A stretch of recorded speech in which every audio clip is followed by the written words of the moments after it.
Hey everyone, thinking about setting up a home recording studio for the first time? Maybe you already have, but aren't quite happy with what your results are like?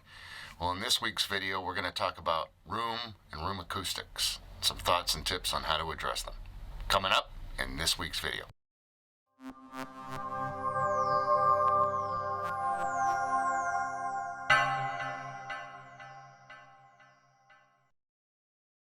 Hi, I'm Rob Olszewski at 10th Ward Studio, and I make videos to help home recording musicians and producers. On this channel, you can find tips and ideas on how to get the most out of your home studio and maximize your production results. So please click the subscribe button and the bell icon to be notified of new videos. Hey everyone, in this week's video, we're going to talk about room and room acoustics, and probably one of the key fundamental areas that you can address to really help acoustically get the most out of your home studio.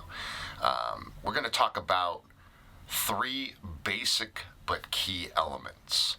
The first being is properly measuring and diagramming your room. I can specifically speak, we're working with a variety of clients that buy a bunch of gear, excited, set everything up, and the room was kind of an afterthought, and they've had to work around to correct those issues. One of the things you can do is, before doing any of that, really schematically draft out what your room is. You could use something as sophisticated as AutoCAD if you want three-dimensional, or a basic piece of graph paper and a pencil will do you just fine. Get that done, get it done right. There are a number of beneficial tools out in the market too to help you measure out your room. If you don't like the traditional tape measure, Bosch makes a number of products that are essentially digital tape measures that use laser technology to help you out. They can record the settings of the room, dimensions, and really help you out as you kind of plot that information out on a piece of paper, if that's the way you're going to go. So that's key basic one. The next concept that you want to focus on is addressing sources of ambient noise. This is a big thing that can often cause you a little bit of havoc, and that is if you're in a room that has HVAC, air conditioning, heating vents, there are windows or glass services like a sliding glass door or other sources of ambient noise coming into the room or key reflection points, and we'll talk about that in just a minute. You really want to focus on addressing those sources of ambient noise. And there are all kinds of tips and techniques to do that. If you have a air conditioning vent or heating vent in your studio room, you could look at aftermarket baffling, which is a pretty inexpensive solution to address that issue. Obviously, you could turn off the AC or the heat.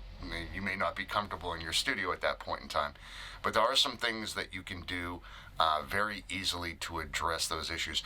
With windows and other points of entry into your room, a great way to address that is either DIY paneling, acoustic paneling, and again, there's a variety of ways you can do that with MDF or other types of materials.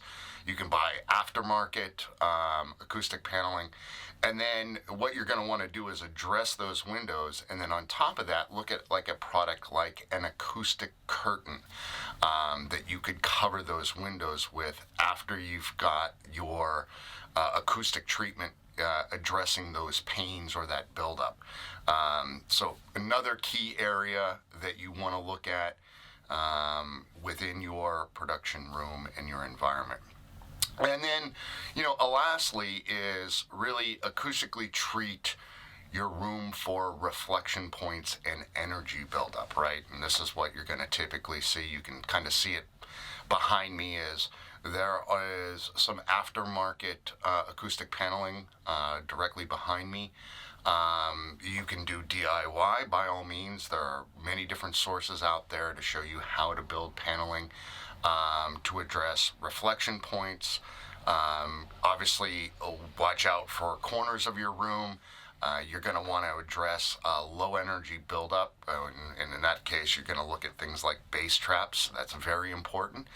And the other thing too is if you're just starting out, try to find a rectangular room if you can, that you can set up your studio where the longest wall in the room is at least twice the distance, twice the length of the shortest wall.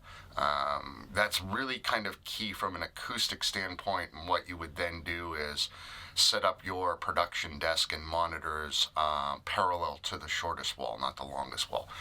But those are really three key basic but important elements of setting up your home studio. And if you like what you heard today, please click the like button. I will put some links to some of the products that I've mentioned here in the video today in the video description, and hope to see you in the next video. Thanks for watching. So what specific room acoustic issues do you run into? As I'd love to hear from you, please leave your comments in the comment section below. If you like what you watched today, please hit the like button. Keep doing what you love.